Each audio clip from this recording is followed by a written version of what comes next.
Hi and welcome back to another fly tying tutorial. This time we're gonna look at this fly. This is a Magnus variant that my friend Jonas, you can check out Jonas here on Instagram. This is his version of the Magnus, and the fly has actually become so popular, you know, not just popular, but the fly actually catches fish time after time after time, and I think it has the combination of several good fishing qualities, and as you can see, this is we got the grizzly hackle. You got the fluorescent orange trigger points, and of course you got the copper, the copper dubbing, and my favorite, the grizzly hackle. So, and it's always also weighted in the front, so it kind of gets this good motion in the water. And as always, you can find a link to to skip the intro down below, and also my sponsor. And the full material list of all the materials you will find down below in the description of the video. So I think we should start with a cup of coffee, and Happy New Year to everyone. And thanks a lot for all the email. I posted on my Instagram, I can show you up here, that I was starting up with the new tutorials, and ask you guys if you could send me some suggestions. If you know of a sea trout fly that works great, and something perhaps we haven't seen before all that much. So thanks a lot. My inbox is full of flies. So, and cheers.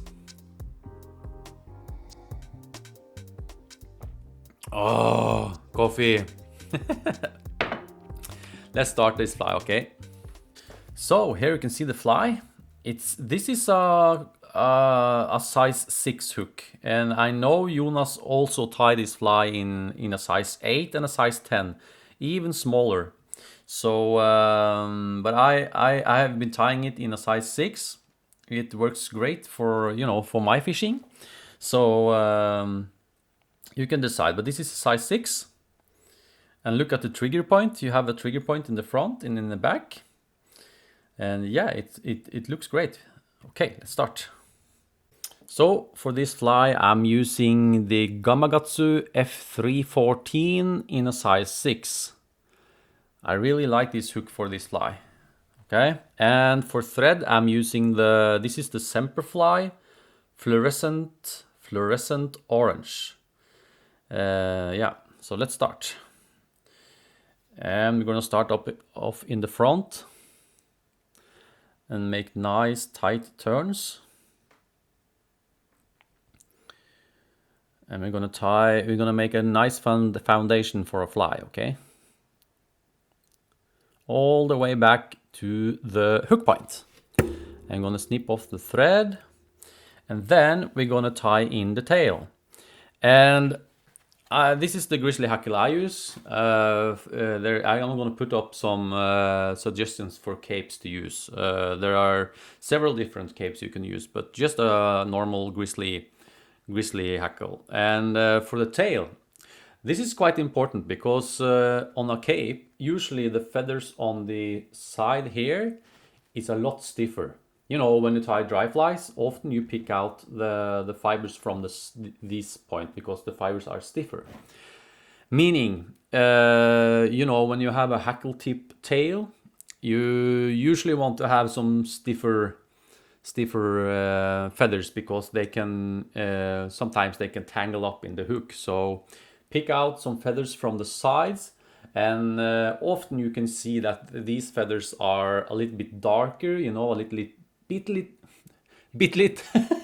little bit more translucent. So pick out 2 feathers and tie them in. So what I'm doing, I'm pairing them up, with the dull side facing each other, like that. And I'm making sure they are aligned. And also, can you see the pattern? where you know, when they are aligned, the white and black is parallel to each other. Yeah. So line them up, measure. I'm gonna have it the same length as the whole hook. So I'm gonna pinch it there, and I'm gonna draw back all of these ones. I'm checking again. It's a little bit long. Take your time and you know, yeah, make it right. So that's perfect for me. And as you can see, I have drawn the fibers forwards. What I like to do, I find it easier because these are sometimes hard to get on the top. So I like to do this. I'm going to show you. I'm going to have the tail about there. And I'm tying over this part. I'm going to show you. Pinch like that, go down and push down, hold the thread tight, and your left hand tight, go forwards a couple of times, cross your thread and go back. And then you can see you tie in over the part with the fibers going forwards, and you get a perfect tail. And we're gonna support this tail a little bit by going behind it a couple of times, so it stands up. Under, cross forwards, tie there and go back again a couple of times. And it's perfect. Oh, look, look, look. It's perfect. I'm gonna take off this one. Yeah. Okay, so snip off the waist. And I like to tie in the bead chain eyes at this point. It's quite important because you set the point where everything ends in the end. So for this fly, I'm gonna use some bead chain eyes in black, small. I know Jonas, you use gold or silver. I don't have gold and I don't have silver either in small. So I'm going to use the black ones, and I'm going to show you guys a little trick to get some gold shine in the eyes, okay? So let's tie them in. So tie in the eyes and make sure you have at least 2 millimeters in the front, okay? Because we're going to make a nice fluorescent red trigger point in the front. So I'm just going to do a couple of cross turns. 1, 2, 3, 1, 2, 3, 1, 2, 3, 1, 2, 3, and I'm gonna go underneath. Under, under, under, under, under, under, under, under, and go back and tighten up. And I'm gonna hit this with a drop of super glue at this point. Just a little drop. And in between. Let it soak down. And now comes the fun part, because as you can see, these are black, but you know, these are made of metal. And if you have some sandpaper, you can easily just go like this, and you get some gold eyes, pupils, you know. So do this on both sides. Can you see it shine? And on the other side.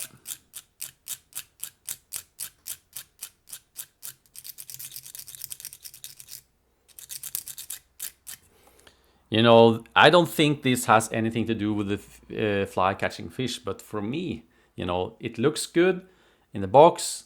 I will, you know, have faith in it catching fish. So yeah. Okay, so now you actually got some nice eyes, black with gold.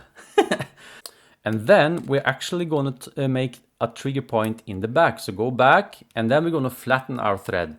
So to flatten your thread, you need to spin the thread to the right.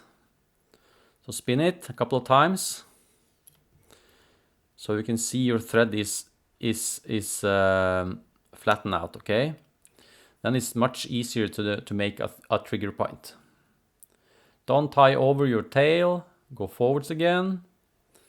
Go back again, And as soon as you can see the thread, you know, coils up again, just flatten it by spinning to the right. Yeah, I think it's okay. That looks great, okay? So go forwards, and then we're gonna tie in our copper wire.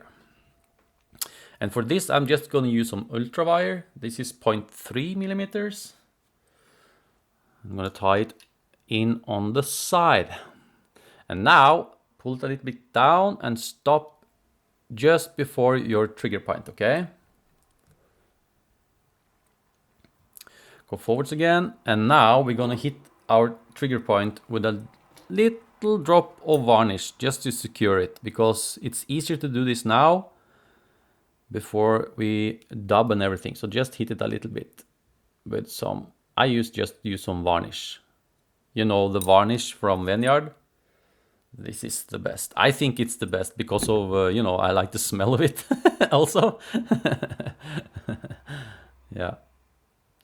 I've been using it for over 30 years now, so I'm not changing that one. So just a little bit, a drop of varnish, and let it soak in. And we can have another coffee. It's winter time, it's Corona time. I hope you all guys are safe. This is a hard time for everyone. So tie some flies, cup of coffee. Cheers. Ooh. Let's finish this fly, okay? Yeah. So now we're gonna tie in our hackle. So you can choose whatever size you want. I really like a fairly short hackle. I don't want it too long, but you can see the length of it. And we're gonna pull out one side of the hackle, because this fly is, you mustn't overdress it, okay? So we're gonna put our hackle like this. This is the shiny part of the hackle and the dull side. And we're gonna tear out the underside of the hackle, okay? Just pull them off like this. And we're gonna take off the fluffy part like that. I'm gonna find the tip of the hackle. There, we're gonna tie it in on the top. Shiny part down. I'm gonna flatten my thread a little bit because it's easier to tie down the hackle.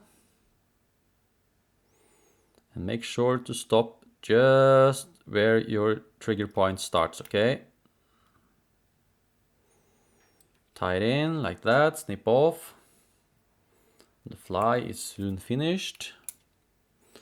And now we're gonna make our dubbing body. And I'm using the same dubbing as I use for Cobberbossen. This is from Futurefly. It's a 50-50 mix of antique and red fox or something. You can go down below in the material list. You'll find, I like the mix of these colors. It's perfect for Cobberbossen, for this fly, and yeah, so okay. So we're gonna make sure this is a compact body. We don't want you don't want a fluffy body, because the silhouette of the body has to be nice and firm to make this fly look right, okay? So as always, you must learn to dub a thin dubbing noodle. Don't do it like that, okay? Pull it out and make a nice thin dubbing noodle, because then you have full control and of the amount of dubbing you're putting on. So as you can see, I'm starting here and I'm gonna go back and forwards and make a nice tapered body. So let's start. And I have my left hand underneath and always tighten up the dubbing. Go back, pull and tighten. Pull and twist. Go all the way back. I'm gonna try not to tie down our hackle. I'm gonna pull it back. Go there, go forwards again. And before we run out of dubbing on our thread, we're gonna put it on a little bit more. Make sure it's nice and thin, okay? Yeah, practice that. You need to practice that if you're struggling with dubbing, okay? And don't crowd the head, okay? Stop there and go back again. Now we're gonna go a little bit past the halfway point of the body. And we're going to go forwards again. A little bit more. Don't overdo it. It's a size 6 fly. It should be quite a small fly. But it's important to get that cigar shape as this one is, okay? And now we're gonna try to snip out every, you know, odd fiber sticking out. Make it nice and compact, like that. And then we're gonna hackle our body. So pull up your feather, be careful, pull the fibers back. I'm just gonna use my rotary vise for the first turn, sorry. And we're gonna have 4 to 5 turns. 1, pinch it with your finger. 2, 3, pull them back. 4, and finish off with a fiber. And we're gonna tie off the hackle underneath the eyes. So I'm pinching it in the back, picking it up with my thread and tie it in the front. That's why you need to have a couple of millimeters in the front, because if you haven't that, you can't tie off your fly, okay? That's why I'm, you know, yeah. Make sure you do that. Nice turns to lock it down, and then we're gonna pull out all the fibers, because now we're gonna rib. And it's much easier to rib a fly if the hackle fibers are 90 degrees from the body. If the hackles are like this, you will tie them down. So pull them out, make sure they are almost 90 degrees from the body. Like that. Yeah, it looks great. And we're gonna counter rib it, meaning the hackles are ribbed like this, hackled like this. The rib is going that way, securing the hackle, okay? So wiggle back and forwards. 1, 2, 3, 4, 5. And number 6 goes like this, beneath the bead chain eyes, like that. And tie it on in underneath, all the way down to the hook eye, okay? And just propel it, and it's off. Look at this fly. It's so cool, man. I love it. I love it, Jonas. It's so good.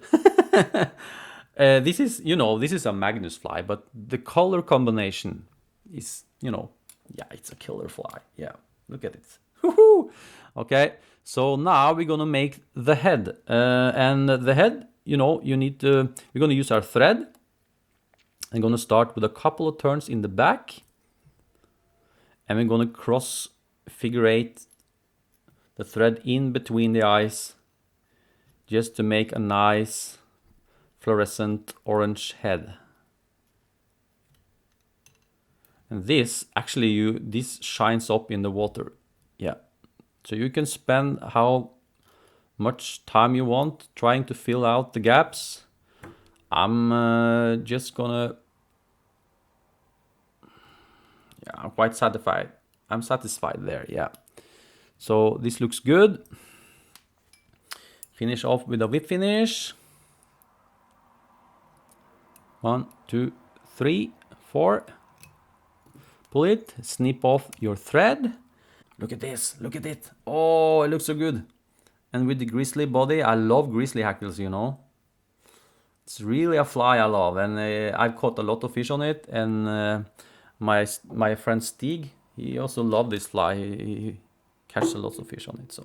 So we're gonna finish off this fly. I'm gonna coat this one 2 or 3 times and secure the wraps on top of the head. And I'm gonna use some varnish. You could use some, you know, some UV resin if you want, but I love the varnish. It works great on this fly. So So after this varnish has, you know, soaked in, I'm gonna take another layer. Yeah, and also you can drop a little dash on there, so it becomes more shiny. Yeah, look. Woohoo!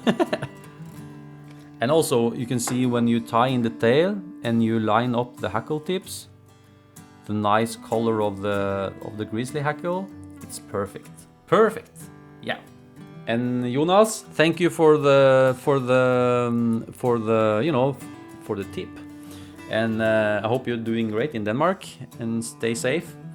And yeah, and as always, you can find the full material list down below. I'm gonna put in the hook I'm using, and I'm gonna put up some suggestions for some grizzly capes and what thread I'm using and everything. Go down below, you find everything, and links to my social media and my sponsor, and my Patreon page is down there. And yeah, so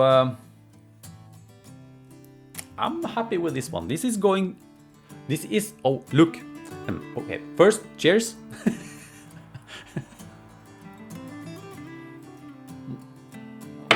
Oh, look at my box. Look at my box, it's so amazing. It's full of flies.